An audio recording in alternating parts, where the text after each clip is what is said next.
Okay, so today we're going to talk about FHA programs and when it's a good time to use FHA, some scenarios that we would use FHA in, and then some pros and cons as well. So FHA reasons that I typically use FHA would first be credit score. We've done numerous comparisons over and over and over the years where the breaking point is on credit score when it makes sense to go FHA versus conventional, only as it regards only to credit score. The breaking point is about 680 typically, and there could be other reasons to go FHA beyond that, but from a credit score standpoint, typically if you have a score below 680, we tend to go the FHA route. Next would be high debt ratios. FHA does allow for us to have higher total debt ratios than other programs, and it's the most flexible on that. Situations where people need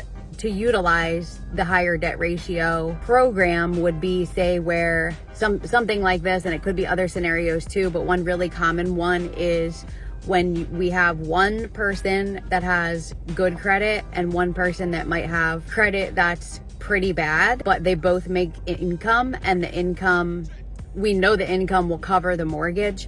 So what we do is we max out the one person's debt ratio, and then we don't put the other person with the bad credit on there because we have to use the lowest credit of all borrowers, the lowest credit score. So that would be like a situation where I'm comfortable going to a high debt ratio because we know we have another household income that we're not even qualifying with. FHA also offers lower down payments, so you're only required to put down 3.5%. You must invest at least 3.5%, but the seller can also pay, and this is another reason to use FHA, they can pay 6% of your closing costs with a very low down payment.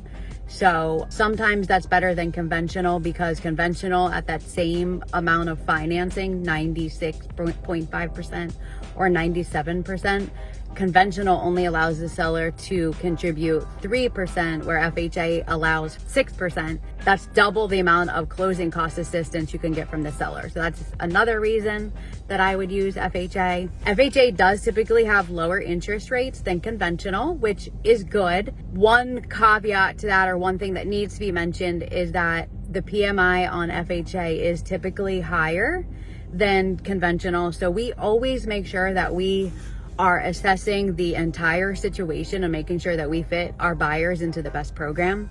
So as a standard, FHA rates would typically be lower. That's why you don't always want to shop based on interest rate. You want to shop on total payment, because my FHA interest rate could be higher than conventional, but the PMI on conventional could be a lot lower than on FHA, and you could have a lower payment at a higher interest rate between two programs. So that's why you need a professional that assesses all of these things for you. The last thing I want to mention about FHA is that, unlike conventional, and this would be a con to the FHA program, is that PMI stays on the mortgage for the life of the loan. So when you reach a certain amount of equity, it does not drop off like it does on a conventional loan. You would actually have to refinance to get the PMI off.